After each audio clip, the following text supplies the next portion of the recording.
on this matter. But before I do that, I have an advocacy. All right. I have a plea to make. Okay, please. First, to the good-spirited people of Rivers State who plies the NTA Romokuta Road, the local government chairman of Obiapo local government, Dr. Gift, and the Rivers State Ministry of Works, to please come to the aid of the masses around NTA. NTA, the condition of that road there is terribly bad. Let something be done, and also let whoever is in charge of fixing the solar lights along Miniolu Road come and complete it. I don't know why they had to abandon that project. I think that should be NDDC, either NDDC or whichever River State government or whichever way. But let them come and do it. That road is narrow, and when you are driving at night without a proper light, you may drive yourself into a ditch, into the gutter. So please let them come and fix it.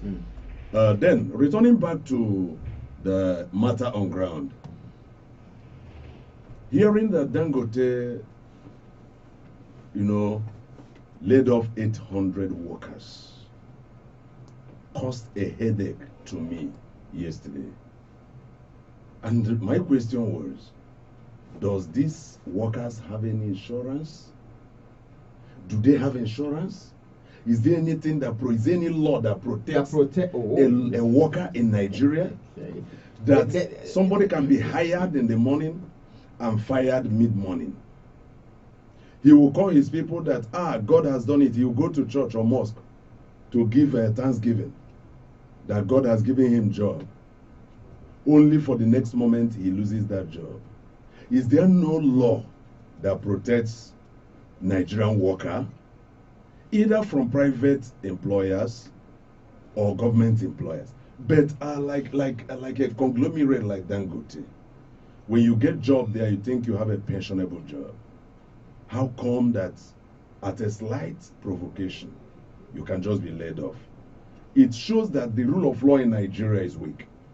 And those who has the power to manage that should at least. Isn't why they have a union like Pengassin that is protecting their rights of the rights of the workers, because this is one of the responsibilities of the union, which is in collaboration with the labor union as well. See, union has their limit. Union has their limit. They have their limit as a union, and the law that is enshrined in the constitution have also a certain limit. But protecting the workers and protecting the welfare of the workers is under the jurisdiction of the union. Not completely. There should be something beyond that. If there is no law protecting a worker in Nigeria except for the law that established a union, I think the National Assembly has to do something about that. That's what I'm saying. If that is not done, that is why the union is there, to fight for the rights of the workers, which is exactly what Pengassin is doing. Over time, we have seen that all over the world, where unions fight for the rights of the workers. But at some point, union might either, at some point, overstep their bound, like what we are seeing now in Pengassin.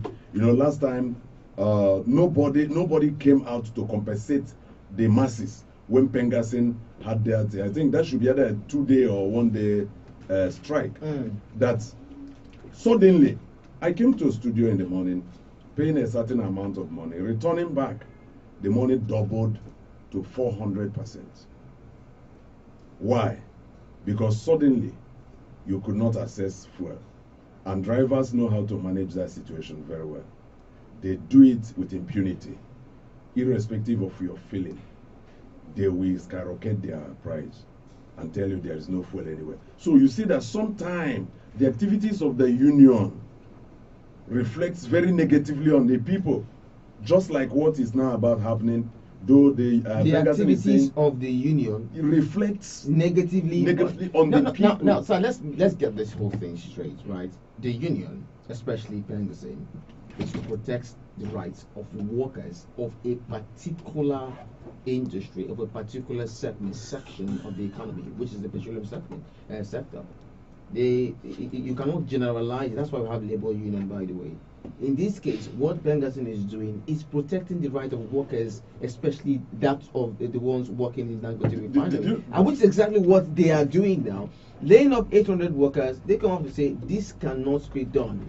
Dangote, you are violating the laws that guides, this union, that guides this industry, that guides this sector of the economy. You have to reinstate these workers. That's exactly what they're doing, fighting for the rights of the workers. Now, do you know, I came here to dissect this matter, not really standing for Pengasin, not standing for Dangote, but standing for Nigerians. For instance, let me just pick it a little. In Rivers State, a certain local government chairman, suddenly, a man who hailed from a certain locality where the local government covers, he came to power and sacked over 300 people. You see to that. And now, the people started protesting, they went to court and all that. At some point, according to them, the governor ordered their reinstatement. And by the time this local government chairman was not on seat, these people had their peace. They started working. They are people, indigenous or residents of that same local government. And suddenly, by whichever means, this local government chairman came back after some months and went ahead to stop and seize the salaries of these same people. Now look at, who is this man? Is he a human from that same local government? Is he interested in the development of that local government and his people? What kind of heart does he have? In fact, who even voted him to power? Do you see, if we begin to deal with this issue, it will trickle down to very many areas. So bringing it to Dangote and Pengasin, you see that suddenly Pengasin said that Dangote workers should join the union, which is right. I believe it is the duty of the citizens of Nigeria to be protected in their workplace. Number one. If you go to oil industry, or some other oil servicing industry, you see oil servicing companies, you see that many of their workers are forbidden from joining these unions. I knew this as far back as 2008. Many of their workers are forbidden from joining this union. And why is that? So that they can be able to treat these people as trash. Because when you go to some of those companies, you see that they will bring in an expatriate who is a dullard, who had nothing upstairs, and he will rule over a Nigerian who is sharp, who knows what he's doing. I am not telling you a cock and bull story. I'm telling you out of experience. Now, they are forbidden from joining unions so that no matter whatever treatment that is meted to them, they will take it in good faith. Which means these companies can hire and fire. Go to Indomie here in Choba, see what the Indians are doing there. Go to Petrochemical in Eleme, see what Indorama is doing there. And other places.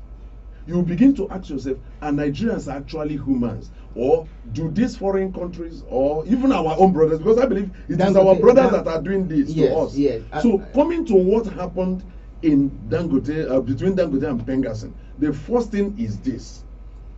Pengasin should tread with caution, knowing that whatever drastic action they take will hit on the Nigerians who are not working as Dangote staff, who are not members of Pengasin, but who are doing other legitimate businesses of theirs.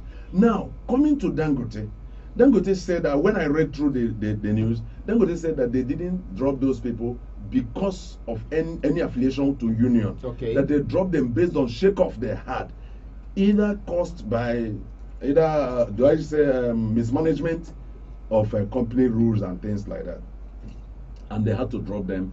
The question is, let whoever who's supposed to investigate. Thank God that police is involved now, DSS is involved. Let them investigate the matter. Why were these people dropped? If it was as a result of union, they must be reinstated. But Nigeria does not have a place. In fact, there is no alternative to us in getting petroleum products. But whereas we have about 3 or 4 refineries. We have 4 refineries that are moribund. Why? Pengasin, you've been working in Nigeria. If you have put the pressure you are putting on Dangote on NNPC and Ministry of Petroleum, of which Bola Tinubu is the minister, if this same pressure is being mounted on them, I believe that they would have fixed our refineries. But now they could not be able to fix our refineries. An individual had built a refinery, and here he is providing services to Nigerians. I believe that though he is providing services to us, he should not choke us. And Pengasem, though you are protecting the workers, do not choke Nigerians. So with this, I believe that the truths that they're about to reach, which the federal government is introducing, should be out of whatever reason, in the interest of peace. Let them be reinstated, and let the workers in Dangote please join the union for their own interest. And all the people that they went to bring from India to replace Nigerians should leave. But they haven't even come out to make that claim, think that claim was true. They haven't come out to make any statement as regards that particular was saying that they brought people from India. But the question I'm asking is, why have Dangote refused? I mean, what has been the major reason why Dangote hasn't been comfortable allowing the workers to join the union? This same thing I said, so that they can treat Nigerians anyhow. But that's not what they're telling us. I mean, that's why I'm advocating. I would not want to believe that is the case. That's why I'm advocating that these investigative bodies should wade into this action. Let Nigerian police, let DSS go into action now. Investigate why. Dig down to the root. Smoke out the reason why Dangote had to drop these Nigerians. Because this Dangote refinery should first and foremost focus on the well-being, welfare, prompt supply of petroleum products to Nigerians before considering any other person. And in employment, Nigerians should stand up, because I know that Nigerian engineers are smart, they are good, majority of them. But sometimes, because some of them do not have a certificate, maybe university certificate or whatsoever, they are now being laid off. You see them working as casual workers, whereas they are the ones helping the expatriates who are being paid in hard currency, in foreign currency. It will be these Nigerians that will come and do the job. The expatriates will take the money. I don't agree with that. Quickly, let's open the phone lines. At 8:30, we'll have Mr. Property comment. But let's take calls, so there'll be reactions. 081-355-42321, 081-355-42321, 091-286-303-77, 091-286-303-77. These are the numbers to call. Callers, and let's get to hear from you. 081-355-42321, 081-355-42321, 091-286-303-77. Although there is a court ruling that says held that the balance of inconveniences favors Dangote Refinery. The court ruling in favor of Dangote Refinery, your reaction to that? But Dangote is saying that they have not received any I mean, Pegasus is saying that they have not received any judgment from any court. Okay, but and they are continuing with their strike. However, we heard when I look at the argument of the lawyer representing Dangote, I felt that he was making a sense. But we've not had any lawyer coming to defend Pengassin. But whether there is a lawyer or not, I believe that these two supposed to address their matter. All right. Hello. Good morning. Yes, good morning. Yes. Good morning. Yeah. I can hear you. Go ahead. I feel that we continue to have endless gratitude in the money just for why can't you ask us over this gratitude now? You know, you will try to make that the price will continue to don't be surprised instead of me. Especially during the election, that's when see, Nigerian government and the devil all the I can tell you just that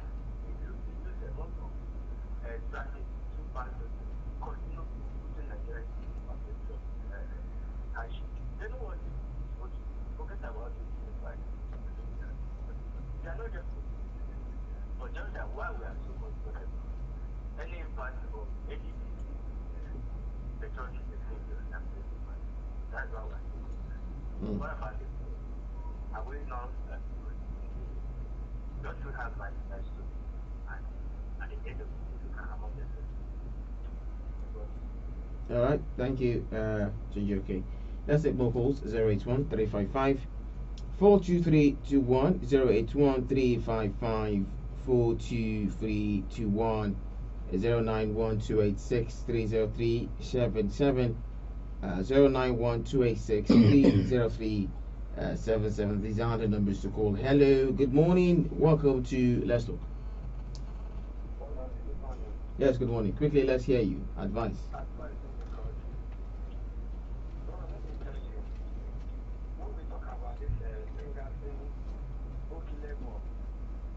All of them, they are not doing us good. Going to strike or not strike, they are not doing us good. Let me tell you, if Nigeria is paying fuel 800 naira, now, eventually, fuel increase to 1,550 naira. What they will do, initial crack, we are going to strike, we are going to strike, everybody go strike. At the end of the day, they come up 50 naira. Nigeria from 800, we begin to buy 1,500. If we say they do that one, not good. Let's get your point. Let's get your point so we'll move forward. If we are selling 800, eventually they will increase to 1,000. Bring it down to 600. Instead of them due to come out 1 naira. Okay. Come out 2 naira. All right. They are not doing us good. They are doing themselves. All right. Thank you so much. Thank you so much. Your point.